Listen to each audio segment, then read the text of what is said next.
जी, welcome back. हम बात कर रहे थे कि यार लेट्स से कस्टमर ने एक कहा कि यार आप हमारा एक ख़ास स्कोप ऐड कर दें। अब इस स्कोप की वजह से ज़ाहिर है हमारी कॉस्ट भी बढ़ेगी, हमारे रिसोर्सेज़ भी एक्स्ट्रा लगेंगे। तो यहाँ पे हम देखेंगे कि यार ऐसा क्या चीज़ें हैं जो हम कर सकते हैं कि इस स्कोप के एडिशन से हमारा जो नेगेटिव इफ़ेक्ट है वो ख़त्म हो जाए। तो ऑब्वियसली एक नेगेटिव इफ़ेक्ट तो ये ख़त्म हो सकता है कि हम कस्टमर से ये कहें कि भाई आप हमें इसकी एक्स्ट्रा पेमेंट करें। ऑब्वियसली इससे वो नेगेटिव फिर 1 महीना ऐड करना, रिसोर्सेज़ ऐड करना that would not be an issue for me. लेकिन ऐसा नहीं हो सकता कि मैं इस नेगेटिव इफ़ेक्ट को कंसीडर किए बगैर कहूँगा कि ठीक है जी, आपका स्कोप ऐड हो गया। So we need to identify options कि ऐसी क्या ऑप्शन है जिससे हम नेगेटिव इफ़ेक्ट को ये तो मैंने बिल्कुल एक्सट्रीम केस बताया, बड़ा ऑब्वियस सा था, लेकिन अदरवाइज़ होता ये है कि आप सॉल्यूशन देखते हो कि यार किसी जगह एक्टिविटी का डिले आगे आ रहा है, एक चेंज करने की वजह से। फॉर एग्ज़ाम्पल एक छोटा-सा मुझे रीवर्क करना पड़ रहा है। मतलब हमने अगर पीछे से कहानी चलाऊँ तो वो ये कि हमने वेरिएंस चेक की, वेरिएंस करने के बाद हमें पता चला एक चीज़ वैसी नहीं बनी जैसी प्लान थी, वेरिएंस ज़्यादा है और अब उसे मुझे तोड़ के दोबारा बनाना पड़ रहा है, तो ज़ाहिर है तोड़ के बनाना पड़ेगा। इसको हम करेक्टिव एक्शन या प्रिवेंटिव एक्शन करेक्शन कह रही हैं या हम प्रिवेंटिव एक्शन में भी कह सकते हैं। वो जो भी एक्शन है, उसके लिए ज़ाहिर है मुझे अब अपना काम दोबारा करना पड़ेगा, एडिशनल टाइम, रिसोर्सेज़ लगेंगे। तो दैट मीन्स अब इस नेगेटिव इफ़ेक्ट को मैं देखूँगा कि यार मैं किस तरह अब इस ये ऐसी चेंज रिक्वेस्ट है जिसको शायद अवॉइड नहीं किया जा सकता। तो मैं अब ये देखूँगा कि यार इसका इफ़ेक्ट कैसे हो, तो मैं कहूँगा अच्छा यार वो जो ये लेट होगा इसकी वजह से एक्स्ट्रा रिसोर्सेज़ लगेंगे, हम कुछ काम पैरेलल में कर लें, फास्ट ट्रैकिंग कर लें ताकि कुछ चीज़ें बच जाएँ, कहीं और से रिसोर्सेज़ एक्सपर्ट उठा के ले आएँ एंड सो ऑन। तो हम डिफरेंट ऑप्शंस को आइडेंटिफ़ाई करते हैं और फिर हम अपनी जो चेंज रिक्वेस्ट है उसको अप्रूव करवाते हैं इंटरनली। और अगर कस्टमर जैसे मैंने कहा वो चेंज रिक्वेस्ट अगर कस्टमर को इफ़ेक्ट कर रही है और कस्टमर का उससे अप्रूवल चाहिए, तो हम कस्टमर का भी बाय इन या एग्रीमेंट उस पे करवा लेंगे। ठीक है कि sir this is what we are going to do. तो ये काइंडली हमने इंटरनली कर लिया डिस्कस, तो आपको कोई ऑब्जेक्शन तो नहीं है? या फिर हम इस कस्टमर को चेंज कंट्रोल बोर्ड में ही बिठा के उससे फैसला करवा सकते हैं। ठीक है जी? सो ये है जो ब्रॉडर लेवल पे काम। अब ज़रा इनको हम ये देखते हैं कि इसको डिटेल्ड में हम कैसे करेंगे? डिटेल में करने के लिए ये 2 क्वेश्चन हम इन पे पहले बल्कि इन क्वेश्चन्स को भी पढ़ लें। पहले भी 2 क्वेश्चन हमने पढ़े हैं, ऑलमोस्ट ये वही है लेकिन एक सेंटेंस उसमें ऐड हो गया, वो क्या है? A stakeholder wants to add scope to the project. ठीक है जी? You estimate that the change will add 2 weeks to the project duration. What do you do next? एक ये क्वेश्चन है। दूसरा, a change in scope has been determined to have no effect on the project constraint. What is the best thing to do? अब इन दोनों question में आपने note ये करना है कि भाई क्या क्वेश्चन स्टेटमेंट के अंदर वो जो इनिशियल एनालिसिस हमने करना था वो कर लिया गया या नहीं कर लिया गया। मैं दोबारा से आपको पिछली स्लाइड दिखाता हूँ। ये देखिए, जब मेरे पास पहली चीज़ है इम्पैक्ट को इवैल्यूएट करना। तो अगर क्वेश्चन स्टेटमेंट के अंदर ये इम्पैक्ट को इवैल्यूएट कर लिया गया है, सारे नॉलेज एरियाज़ पे, तो हम अगला हमारा स्टेप होगा आइडेंटिफाई ऑप्शंस। लेकिन अगर उसने क्वेश्चन सिनेरियो के अंदर सिर्फ ये बताया हो कि चेंज रिक्वेस्ट आई है, अगला क्या करें? तो फिर हम ज़ाहिर है पहले इवैल्यूएट द इम्पैक्ट करेंगे। तो हमारा आंसर चेंज हो जाएगा, हमारा आंसर बदल जाएगा डिपेंडिंग अपॉन कि क्या आपको उन्होंने एनालिसिस कर लिया है या नहीं कर लिया। तो अब अगर इस स्टेटमेंट को हम इस एंगल से दोबारा पढ़ें तो पहला क्या कहता है? A stakeholder wants to add scope to the project. Scope add करना चाह रहा है। You estimate that change will add 2 weeks to the project duration. Duration की तो आपने बात चेक कर ली है। व्हाट अबाउट बाकी इवैल्यूएशन? ठीक है जी। और दूसरे में हम देखते हैं कि चेंज स्कोप जो उसने कहा, उसका हमने देख लिया कि कोई प्रोजेक्ट कंस्ट्रेंट पे कोई इफेक्ट नहीं है। मींस यहाँ पे हमने वो इनिशियल इवैल्यूएशन कर लिया हुआ है और उसका नतीजा ये निकला है कि कोई इफेक्ट नहीं आ रहा। तो अगला क्या है? तो अगला हम ऑब्वियसली वो जो अल्टरनेट ऑप्शंस हमने देखनी है, हम वो ऑप्शंस डेवलप करने की कोशिश करेंगे। ठीक है? सो बी केयरफुल जब आप एग्जाम क्वेश्चन पढ़ रहे हो कि आपके लिए उन्होंने वैल्यूएशन किया हुआ है अभी या नहीं किया हुआ। अगर किया हुआ है तो हम डायरेक्टली ऑप्शन पे चले जाएँगे, अगर नहीं किया हुआ तो फिर हम ज़ाहिर है पहले इवैल्यूएशन करेंगे उसकी। अच्छा, अब हम ज़रा वो detail process for making changes करें। पहली चीज़ तो ये कि आपने root cause of the changes को शुरू में ही प्रिवेंट करना है। अब आप कैसे चेंजेस को प्रिवेंट कर सकते हो? प्रोएक्टिवली। मैं प्लान अच्छा बनाऊँ, मैं इंश्योर करूँ कि एग्ज़ीक्यूशन हो और मैं जगह-जगह वो जो मेजरमेंट्स अपनी लेनी है मॉनिटरिंग एंड कंट्रोलिंग में वो अच्छे से करूँ। ताकि चेंजेस की नीड आने से पहले ही प्रोएक्टिवली मैं उसको एलिमिनेट कर दूं। और उसका जैसे मैंने कहा इसी तरह हो सकता है कि आपने जितनी भी प्रोजेक्ट मैनेजमेंट अभी तक पढ़ी है उस सारे का मकसद यही है कि यार आपके प्रोजेक्ट इतने अच्छे थॉरोली प्लान्ड हो और इतने अच्छे एग्जीक्यूट हो और इतनी अच्छी मॉनिटरिंग एंड कंट्रोलिंग हो रही हो कि आपका हर दफ़ा चीज़ें बड़ी स्मूथ चलती रहें। प्रोएक्टिवली आप रिस्क आइडेंटिफिकेशन इतनी अच्छी कर रही हुई है, आपने कॉन्टिजेंसी रिजर्व अच्छे रखे हुए हैं, आपने प्लानिंग अच्छी की हुई है रिस्क रिस्पॉन्सेज की एंड सो ऑन, कि अब आपको कम से कम ज़रूरत पड़ेगी चेंजेस की, पहली बात। नंबर 2, अब आपने identify the need for a change. अब ये जो नीड फॉर अ चेंज की आइडेंटिफिकेशन है ना, बेस्ट तो ये है कि प्रोजेक्ट मैनेजर खुद अपनी चेंजेस को प्रोएक्टिवली ऑब्जर्व करता रहे, कि बजाय इसके कि किसी और को उसकी चेंज महसूस हो या वो इसको प्रॉम्प्ट करे, प्रोजेक्ट मैनेजर खुद से प्रोएक्टिवली उस चेंज के डैमेजिंग इफेक्ट तक पहुंचने से पहले पहले वो खुद ऐसे काम कर ले कि यार आपका प्रोजेक्ट जो चेंज है, नीड नीड फॉर चेंज, ये शुरू में ही प्रोजेक्ट मैनेजर उसको ऑब्जर्व करके और शुरू में उसको किल कर दे। लेकिन ऐसा भी हो सकता है कि बाज़ दफ़ा चेंजेस आपको नीड फॉर चेंज कोई और बताए। अच्छा, अब फॉर एग्ज़ाम्पल मुझे स्पॉन्सर बुलाता है, वो मेरा बॉस है, मैं प्रोजेक्ट मैनेजर हूँ, वो मुझे कहते हैं कि जी आप फलाँ-फलाँ काम कर दें। अब ये वो चेंज है जो स्पॉन्सर कह रहा है, ये प्रोजेक्ट मेरा नहीं है। इसी तरह कस्टमर अपने घर के अंदर चेंजेस करवाना चाह रहा है और वो उसके लिए सब कुछ पैसा एक्स्ट्रा देने के लिए तैयार है, टाइम देने के लिए तैयार है, तो फिर ऑब्वियसली मैं कहूँगा कि ठीक है सर, करते हैं।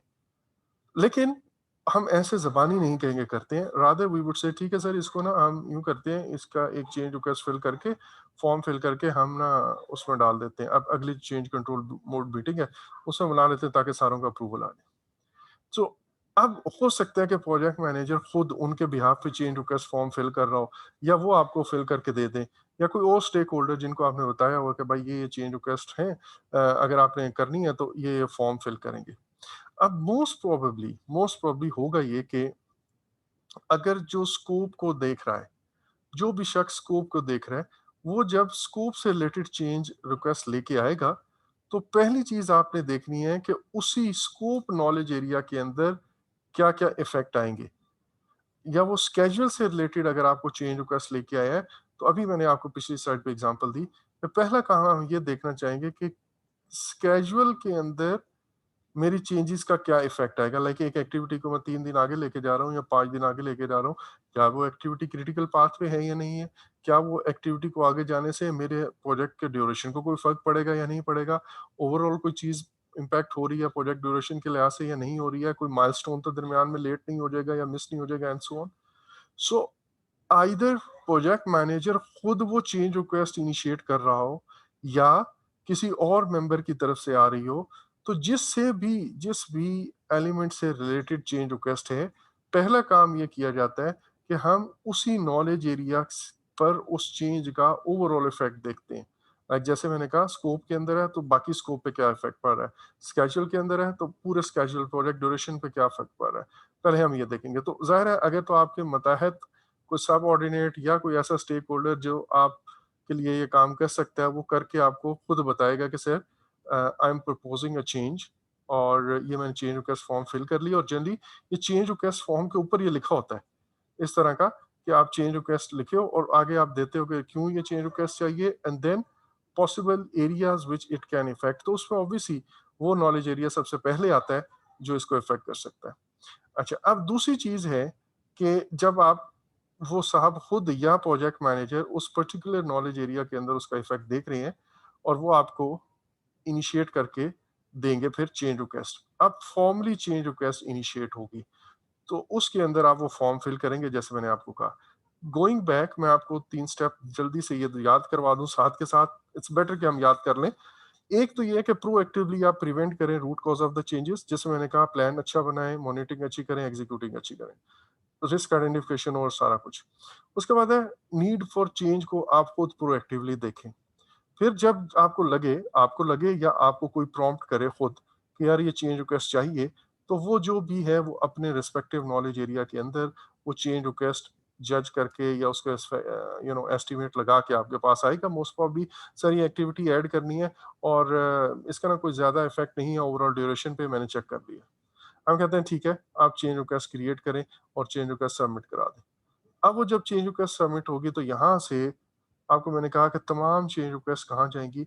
वो आएँगी इंटीग्रेशन नॉलेज एरिया के अंदर। और इंटीग्रेशन नॉलेज एरिया के अंदर ये वो स्टेप है, जो प्रोसेस है जो हम पढ़ रहे हैं, परफॉर्म इंटीग्रेटेड चेंज कंट्रोल। अब वो चेंज जब आएगी तो ज़ाहिर है मैंने उस चेंज को असेस करना है। असेसमेंट से रिलेटेड मैं कुछ बातें अभी आगे बताता हूँ, लेकिन मैं मेनली ये असेस करूँगा कि यार इस चेंज रिक्वेस्ट का इफ़ेक्ट ओवरऑल, क्योंकि ये इंटीग्रेशन नॉलेज एरिया है, ठीक है? इस इंटीग्रेशन और ये वो प्रोसेस है जो हम पढ़ रहे हैं। अब मैं जितने भी स्टेप्स पढ़ाऊँगा, ये इसके सब स्टेप हैं। ये स्टेप नंबर 5 है जो परफॉर्म इंटीग्रेटेड चेंज कंट्रोल है। इससे पीछे जो चारों स्टेप हैं, वो इससे पहले हैं, चेंज रिक्वेस्ट इनिशिएट होने से पहले के हैं। अब जब चेंज रिक्वेस्ट इनिशिएट होगी तो पहले मैं उस चेंज को असेस करना चाह रहा हूँ, मैं उसको इवैल्यूएट एक तरह से कर रहा हूँ।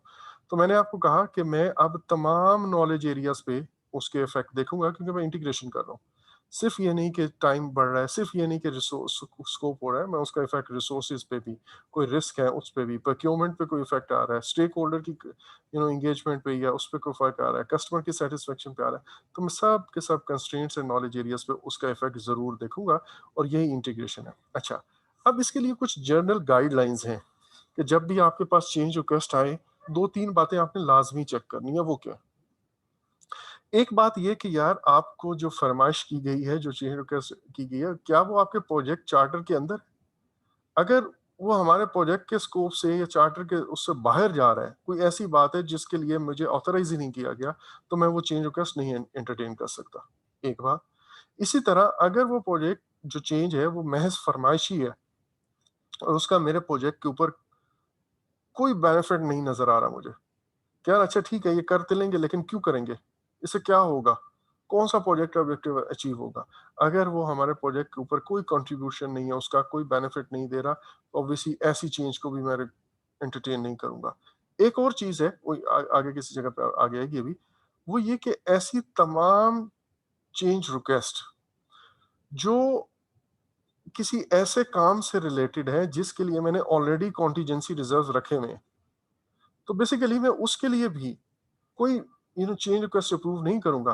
रादर आई वुड से कि यार ये तो ऑलरेडी अप्रूव हमने कर दी हुई है ना इसकी कॉन्टिजेंसी, और इसको आप इम्प्लीमेंट रिस्क रिस्पॉन्सेज़ प्रोसेस के अंदर ले जाएँ। वहाँ पे आप रिस्पॉन्स इम्प्लीमेंट करें जैसे आपको पहले से अप्रूवल दिया गया है। सो ऐसी तमाम चेंजेज़ जो चार्टर से बाहर फॉल करती हैं, मैं एंटरटेन नहीं करूँगा। ऐसी तमाम चेंजेज़ जिनका कोई बेनिफिट नज़र नहीं आता, मैं एंटरटेन नहीं करूँगा।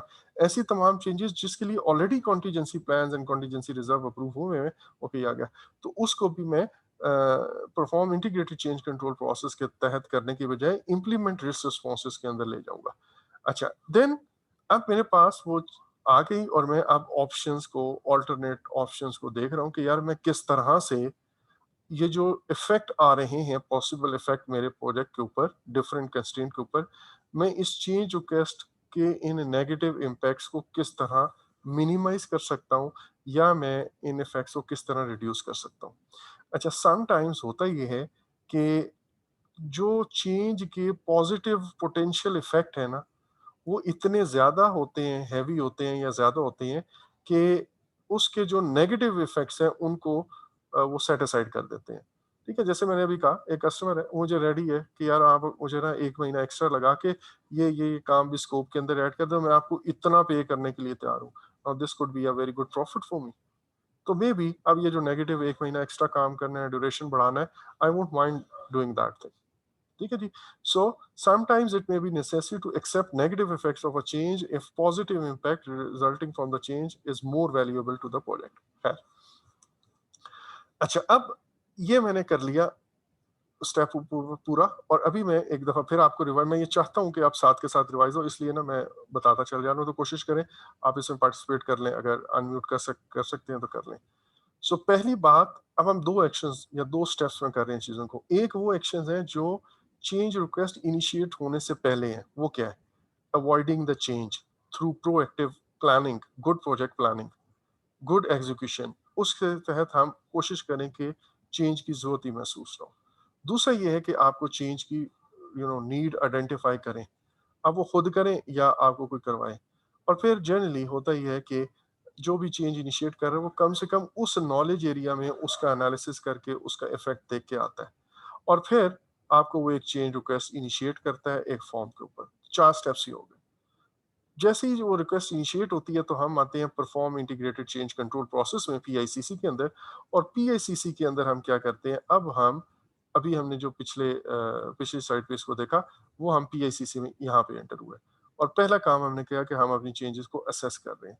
असेस करने के नतीजे में मैंने आपको बताया कि जो चार्टर से बाहर हैं या जो बेनिफिशियल नहीं है या जिनके लिए हमने पहले से पैसा रखा हुआ है, उनको हम वैसे ही सेट असाइड कर देंगे।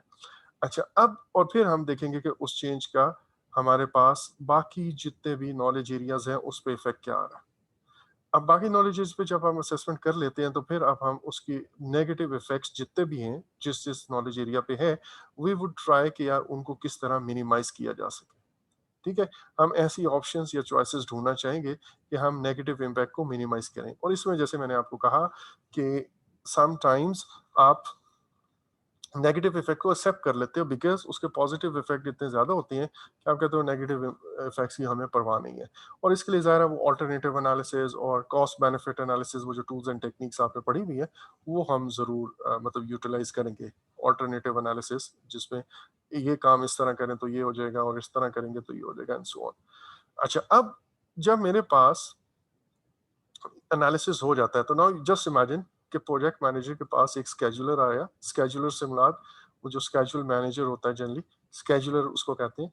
स्केड्यूलर आया और वो आपको लगा कि सर हम एक्टिविटी 3 और 4 को अंदर 4-4 दिन ऐड कर रहे हैं बिकॉज़ ऑफ दिस रीज़न। लेकिन सर ये आप बेफ़िक्र रहें, ये एक्टिविटी ना मैं हमारे उसके बाहर है, यू नो अ, मतलब ये क्रिटिकल पाथ पे नहीं है, तो इससे ओवरऑल ड्यूरेशन भी कोई नहीं इफेक्ट हो रहा और ना वो जो अगला माइलस्टोन हमारे आने आने वाला है उससे कोई फर्क नहीं पड़ेगा। तो ये अभी पैरेलल में एक और एक्टिविटी है वो चल रही है, जब तक ये कंप्लीट नहीं होगी तो ये हो भी जाए तो कोई फायदा नहीं है। सो इसलिए हम इसको सॉरी थोड़ा सा आगे पुश कर रहे हैं। तो ये वो एनालिसिस करके लाया था। लेकिन अब हमने अपने तौर पे बाकी नॉलेज एरियाज़ के यार इसको 3 दिन लेट करें, ठीक है, ड्यूरेशन तो इफेक्ट नहीं हो रहा। What about resources? What about risk? What about procurements? वो इफेक्ट हो रहे हैं या नहीं हो रहे? तो मैंने उनको भी देखना है। सो अब जब वो एनालिसिस वगैरह हो जाता है, अल्टरनेट ऑप्शंस हो जाती है, तो नाउ टाइम हैज़ कम कि मैं उसकी रिक्वेस्ट को चेंज करूँ और सॉरी चेंज रिक्वेस्ट को अप्रूव करूँ, रिजेक्ट करूँ या डेफर कर दूँ वक़्ती तौर पे। लेकिन जो भी है, लेट्स से मैं अप्रूव करता हूँ या रिजेक्ट करता हूँ या डेफर करता हूँ, तो उसका स्टेटस मैं चेंज लॉग में उस डिसीजन को अनाउंस ज़रूर करूँगा और उस डिसीजन को मैं लॉग करने की कोशिश करूँगा और मैं ये भी इंश्योर करूँगा कि यार अब ये जो चेंज रिक्वेस्ट रिजेक्ट हुई है, तो उस स्टेक होल्डर को प्रोजेक्ट मैनेजर बताए कि भाई व्हाट वाज़ द रीज़न जिसकी वजह से रिजेक्ट रिजेक्ट की गई है। ठीक है? और ये इंश्योर करें यहाँ पे कि यार अब जितने भी डॉक्यूमेंट्स इस चेंज रिक्वेस्ट की वजह से अपडेट होने वाले हैं, जिसको हम प्लान कह रहे थे, हम उनको मतलब प्लान या डॉक्यूमेंट्स, उनको हम प्लान अपडेट करें as necessary as per my new approve change request. ठीक है जी? अच्छा, इसकी वजह से आप यू यू कैन सी कि या प्रोजेक्ट मैनेजमेंट प्लान या प्रोजेक्ट डॉक्यूमेंट्स वगैरह अपडेट होंगे और आपने वो चेंजेस इनकॉर्पोरेट करनी है and you have to ensure कि सॉरी हाँ, यू हैव टू इंश्योर कि ये जितनी भी चेंजेस हैं, ये कम्युनिकेट हों और तमाम लोगों के और जहाँ-जहाँ जिस-जिस project management plan and document के अंदर कोई वर्ड है, फॉर एग्जांपल हमारा एक नया बजट अप्रूव हुआ है, तो अब ये बजट कितनी जगहों पे लिखा होगा, उसकी वैल्यू हर जगह जाके मुझे चेंज करनी है, ठीक है? तो ये हमने पढ़ा कि इसको हम कॉन्फ़िगरेशन मैनेजमेंट सिस्टम के थ्रू ये इंश्योर करते हैं कि अब जो भी चेंज अप्रूव हुई है, वो हम सारे डॉक्यूमेंट्स में वो चीज़ या प्लान्स के अंदर या बेसलाइन्स के अंदर वो चीज़ इनकॉर्पोरेट करें। और फिर ऑब्वियसली जब चेंजेस रिजेक्ट होती हैं, स्पेशली चेंज रिक्वेस्ट रिजेक्ट होंगी, तो भी हमें स्टेक होल्डर्स के एक्सपेक्टेशंस को डील करना पड़ता है और अगर एक्सेप्ट हुई हैं तो फिर कुछ स्टेक होल्डर्स इफेक्ट हो रहे होंगे।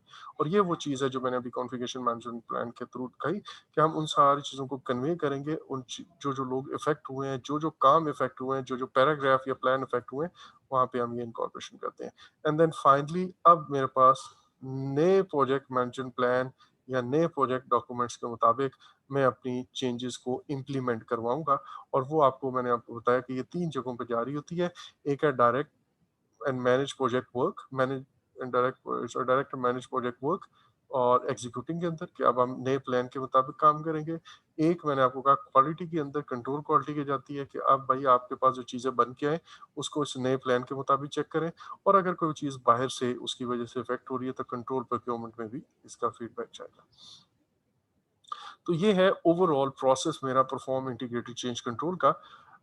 फॉर योर सेल्फ स्टडी, अगर आप ग्रुप में स्टडी करें तो ग्रुप में, अदरवाइज सेल्फ स्टडी के तौर पे इट्स अ गुड प्रैक्टिस। ये रीडर के अंदर भी दी हुई है कि 3-4 चेंजेस, प्रैक्टिकल चेंजेस, ठीक है। इसको इस तरह नहीं सोचना कि स्कोप के अंदर या स्केड्यूल के अंदर, इस तरह नहीं सोचें। आप इस तरह सोचें कि यार अभी हम एक काम कर रहे थे, जितना जो भी आपका ऑफिस है वहाँ पे हम ऑनलाइन कर रहे थे, और ऑनलाइन चेंज करने की बजाय अभी उन्होंने लेट्स से रिलैक्स किया है, और अब आप अपने ऑफिस में वर्क फ्रॉम होम की बजाय एक्चुअल में फिजिकल जाएंगे, और इसकी वजह से क्या चेंजेस आएंगे, ठीक है। आपके जो इस वक्त करंट वर्किंग स्टाइल है, जो इस वक्त करंट वर्किंग प्लान है, उसमें क्या क्या चेंजेस आएंगी। इस तरह अगर आप सोचेंगे ना तो फिर आपको अंदाजा होगा कि हाँ यार वो फलां काम भी हो जाएगा, फलां भी हो जाएगा। इसकी एग्जांपल मैंने आपको कल दी थी कि जब when we switch from on campus to online again, अभी हम दोबारा से वापस आ गए। So with this, we have concluded all the knowledge areas. But before I congratulate you for that, I need to teach you something more. ठीक है, we still have about 50 minutes with us. तो I would like कि अब हम आखिरी जो चीज़ हमारी रहती है हम वो भी कंप्लीट कर लें। If you have any questions about the change request, you may ask me. Otherwise, I'm going to start the next lesson. ठीक है जी, आपकी खामोशी को रजामंदी समझा जाता है, और I am just moving to the next lesson. कुछ कहना है आपने या आगे जी चलूँ मैं? सर, क्लियर, कंटिन्यू करें सर। कंटिन्यू करें ना? अच्छा ठीक है, थैंक यू वेरी मच जी। बस आज इंशाल्लाह हम कंक्लूड करेंगे, एंड आज के बाद आप भी रिलैक्स हो, आपको रात को कोई मैसेज नहीं आएगा। We will start at 8 PM या लेट्स स्टार्ट। तो आप जहाँ पे होंगे, जिस हाल में होंगे, you can enjoy that thing.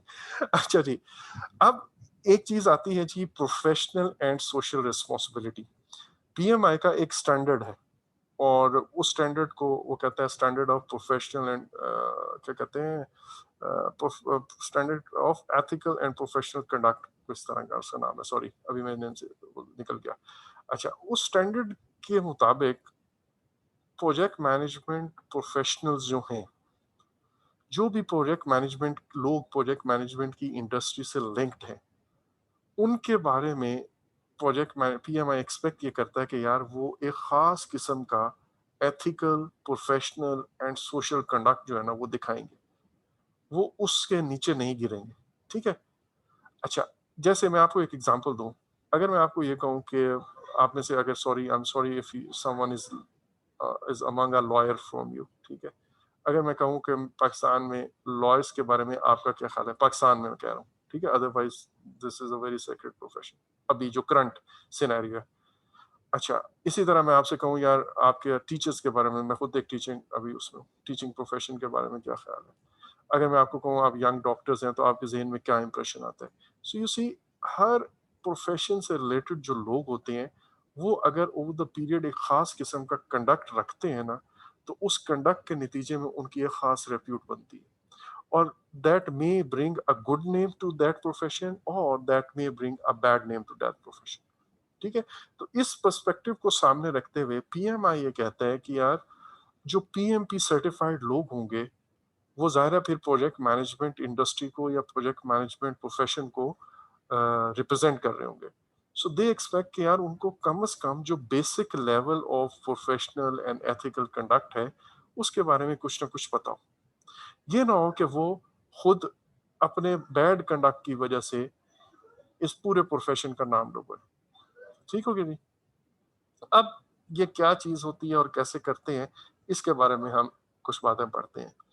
PMI के बारे में आपको ये चीज़ पता होगी कि पीएमआई एक वॉलंटरी बॉडी है, और वो ये कहती है कि यार वो सारे काम अपने ना वॉलंटियर बेसिस पे करती है। जैसे आपका ये जो पीएमपी एग्जाम है कैसे बना, ये एक स्टडी, रोल डेलिनेशन स्टडी में मैंने आपको शुरू में बताया था, वो कनेक्ट करती हैं कि हर इंडस्ट्री से डिफरेंट वॉलंटियर्स जो है ना वो बताते हैं कि यार प्रोजेक्ट्स को मैनेज करने के लिए आप, एक प्रोजेक्ट मैनेजर किन किन रोल्स को परफॉर्म करता है, एंड या प्रोजेक्ट मैनेजर का रोल क्या होता है, एंड उस रोल को परफॉर्म करने के लिए क्या क्या डोमेन्स में रह के उसे काम करना पड़ता है। इस वक्त जो 5 डोमेन्स हैं, ये वही 5 डोमेन्स हैं जो हमारे 5 प्रोसेस ग्रुप्स हैं, और फिर हर डोमेन को के अंदर क्या-क्या टास्क वो परफॉर्म करेगा, लाइक इनिशिएटिंग के अंदर क्या-क्या टास्क परफॉर्म करेगा, और फिर हर टास्क को परफॉर्म करने के लिए उसे क्या-क्या स्किल्स और वो नॉलेज वो चाहिए होगा एंड सो ऑन। तो इस तरह वो कहता है कि यार ये वो चीजें हैं जो एक प्रोडक्ट मैनेजर को ये डोमेन्स, हर डोमेन के अंदर ये टास्क, इन टास्क को परफॉर्म के लिए ये स्किल्स एंड ये नॉलेज ये आना चाहिए। और आपका जो पीएमपी एग्जाम है वो इन्हीं चीजों को बेस करता है, यही एक रेफरेंस के तौर पे बन जाते हैं। और इसी रेफरेंस को आप कहते हो वो जो हमारा एग्जाम कंटेंट आउटलाइन है वो इसी से बनता है। बिल्कुल इसी तरह ये यहाँ पे भी code of ethics and professional conduct जिसकी मैं बात कर रहा था, ये कोड बनाने के लिए भी उन्होंने पूरे हर जगह सर्वे किया, पूरी प्रोजेक्ट मैनेजमेंट कम्युनिटी के अंदर उन्होंने ये लोगों से पूछा कि यार वो क्या बेसिक वैल्यूज हैं जो आपके ख्याल में एक एथिकल एंड प्रोफेशनल कंडक्ट के लिए लाजमी है। तो उन्होंने जो 4 वैल्यूज आइडेंटिफाई की, उन्होंने कहा कि ये 4 वैल्यूज ऐसी हैं जो लाजमी एक प्रोजेक्ट मैनेजमेंट प्रोफेशनल के अंदर होनी चाहिए। एक को रिस्पॉन्सिबिलिटी का नाम दिया, एक को रिस्पेक्ट का, एक को फेयरनेस का और एक को ऑनेस्टी का। इनके मीनिंग क्या है अभी हम ये पढ़ेंगे, और फिर हर रिस्पॉन्सिबिलिटी के अंदर क्या-क्या डिफरेंट एग्जांपल्स हैं, 3-3 4-4 एग्जांपल्स हम सबकी देखेंगे और उससे हमें समझ आएगा कि यार रिस्पॉन्सिबिलिटी का क्या-क्या मतलब है। इसी तरह रिस्पेक्ट का क्या-क्या मतलब है। ठीक है? प्रैक्टिकल सिनेरियो, और वही आपके एग्जाम में जनरली उतना ही कवर होता है। 2 से 3 या 3 से 4, मैक्सिमम भी 3 से 4 क्वेश्चन आते हैं, 3 जनरली आते हैं, और वो भी किसी ना किसी और नॉलेज एरिया के साथ मिक्स होके आते हैं। मैं आपको अभी एक एग्जांपल देता हूँ। मसलन वो ये कहता है कि जी प्री बिड मीटिंग हो रही है, प्री बिड या बिड ओपनिंग मीटिंग हो रही है, जिसके अंदर ये आप उधर स्टेज पे बैठे हुए हैं और आपकी एक कमेटी है और वो वेंडर सिलेक्शन कमेटी है। यहाँ पे आपने बिड्स खोलनी है और आप यहाँ पे 2 साहब और हैं और उनके साथ बैठे हुए हैं, और इधर आपके पास डिफरेंट जो वेंडर्स हैं जिन्होंने बिड्स वगैरह दी हुई हैं, वो यहाँ पे बैठे हुए हैं। और इन वेंडर्स में आपका भाई साहब भी यहाँ पे है, भाई की कंपनी है या भाई साहब भी यहाँ पे है। तो अब आपके ये एक कॉन्फ्लिक्ट ऑफ इंटरेस्ट आ रहा है यहाँ पे। ये कॉन्फ्लिक्ट ऑफ इंटरेस्ट आपसे ये डिमांड करता है कि आप यहाँ पे खड़े हो जाएं, खड़े होकर सबको सामने अनाउंस करें और अनाउंस ये करें कि जी ये एक वेंडर क्योंकि मेरे भाई की ऑर्गेनाइजेशन को रिप्रेजेंट कर रहा है, तो मैं इस प्रोसेस को फेयरनेस इंश्योर करने के लिए मैं स्टेप बैक कर रहा हूँ और मैं इस कमेटी से पीछे हट रहा हूँ। उसके बाद अगर आपको ये सारे कह दें कि नहीं ठीक है, वी एग्री टू इट, आप काइंडली कंटिन्यू करें, we trust you, then it's fine. लेकिन आपकी ये एथिकल रिस्पॉन्सिबिलिटी है कि आप जरूर अनाउंस करें। तो ये जो एक एग्जांपल मैंने दी, इस तरह के कुछ एग्जांपल्स हैं जो हम करना चाहेंगे ताकि एग्जाम पर्सपेक्टिव में आपको चीजें क्लियर हो जाए। So let's start with understanding what a responsibility is. अच्छा, एक और बात चलें वो मैं आपको अभी आगे बताता हूँ, पहले ये वाला पॉइंट पढ़ते हैं, वो क्या है। मैं इसको पहले ब्लैंक स्क्रीन में करता हूँ और फिर बताता हूँ। अच्छा, अब रिस्पॉन्सिबिलिटी की कुछ ऐसी बातें हैं जो आप पे फराइज के तौर पे शामिल है, फर्ज हैं लाजमी। ये अगर आपने ना की तो आपको सजा मिलेगी इसकी। ठीक है? ये वो वाला कॉन्सेप्ट है कि फर्ज है और अगर फर्ज मिस हो गया तो आपको सजा मिलेगी। ये कुछ ऐसे गुनाह हैं या ये कुछ ऐसे काम हैं जो नजर आते हैं, जो पकड़े जा सकते हैं। मसलन आपने चोरी की तो आप पकड़े जा सकते हैं, मसलन आपने झूठ बोला तो पकड़े जा सकते हैं, लेकिन आपके अंदर सच्चाई कितनी है, आपके अंदर तकवा कितना है, ये बातें हम मेजर नहीं कर सकते। लेकिन ऐसी बातें जो बड़े आराम से ऑब्जर्व की जा सकती हैं और उनकी वजह से अगर आपने फॉलो ना की तो आपको पनिशमेंट मिल सकती है, कोई भी पनिशमेंट। इसको हम कहते हैं मैंडेटरी स्टैंडर्ड्स। ठीक है? तो रिस्पॉन्सिबिलिटी से रिलेटेड कुछ ऐसे काम है जो मैंडेटरी हैं। एक और है और वो है एस्पायरेशनल स्टैंडर्ड्स। उनको हम ये कहते हैं कि यार उनको हम आराम से मेजर नहीं कर सकते। जैसे मैंने अभी तकवा का जिक्र किया, तो तकवा ऐसा है कि ये तो अंदर की आपकी स्टेट है, लेकिन इसका ये मतलब नहीं है हरगिज कि तकवा एक ऑप्शनल चीज है। आपको कोशिश उसकी जरूर करती रहनी चाहिए, बेहतर से बेहतर की तलाश में अपने ऊपर कंटिन्यूस मेहनत करती रहना चाहिए। लेकिन अगर मैं कहूँ कि उसको मैयर कर सकते हैं तो मैयर नहीं कर सकते। कौन कितना सच्चा है कितना झूठा है, उसकी नीयत क्या है, इस पे आप किसी को सजा नहीं दे सकते बेसिकली। ठीक है? तो एक है एस्पायरेशनल स्टैंडर्ड्स और एक है मैंडेटरी स्टैंडर्ड्स। सो ये चारों के बारे में है। रिस्पेक्ट के भी कुछ ऐसे स्टैंडर्ड्स होंगे, कुछ ऐसी बातें होंगी जो मैंडेटरी हैं, और इसी तरह सॉरी।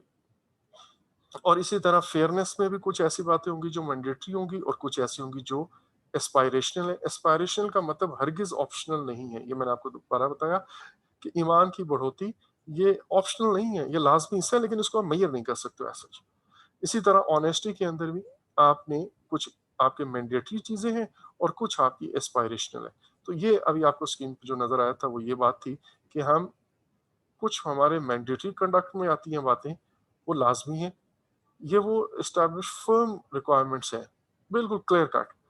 और अगर ये आप नहीं करते हो तो फिर आपको यू नो उस स्टैंडर्ड के मुताबिक में भी आपका कोई डिसिप्लिन प्रोसीजर के अगेंस्ट एथिक्स रिव्यू कमेटी के अंदर, पीएमआई के एथिक्स रिव्यू कमेटी आपका अगेंस्ट कोई डिसिप्लिन एक्शन ले सकती है। अच्छा, मसलन पीएमआई एक्सपेक्ट करता है जब आप फॉर्म वगैरह फिल करेंगे ना एग्जाम के, तो वो कहता है कि आपने बाहर आके किसी को कोई क्वेश्चन नहीं बताना, ठीक है? और ये एथिकल कंडक्ट में आता है and you won't tell anybody actually. अच्छा, सो और कुछ है एस्पायरेशनल स्टैंडर्ड्स, और ये वो हैं जो हम कहते हैं कि हर कोई कोशिश करता है, स्ट्राइव करता है to uphold this as a good practitioner. हाँ, ऑब्वियसली ये ऑप्शनल तो नहीं है, लेकिन हम इनको उस तरह मैयर नहीं कर सकते, ठीक है? सो अब हम देखते हैं कि रिस्पॉन्सिबिलिटी क्या है, रिस्पॉन्सिबिलिटी के अंदर क्या क्या बातें आती हैं। अच्छा, जो पीएमआई का code of ethics and professional conduct है, ये मैंने आपसे शेयर किया हुआ है, इसको आप पढ़िएगा जरूर। वो बड़ा क्लियरली बताता है कि प्रोफेशनल कंडक्ट में क्या कुछ आता है जब भी टाइम हो, मतलब ये for your own interest, exam के लिए नहीं, एग्जाम के लिए तुम्हें तो आपको बता देता है कि मैंडेटरी बातें कौन कौन सी है रिस्पॉन्सिबिलिटी के अंदर, एंड और वो जो हमारे पास एस्पायरेशनल है वो क्या क्या है, ठीक है जी। So now let's see what responsibility is, and sorry दोबारा वही आ गया, एंड बाकी जो इसमें ट्रस्ट और सॉरी ऑनेस्टी है और इनका रिस्पेक्ट का क्या मतलब है। पहली बात, जिम्मेदारी।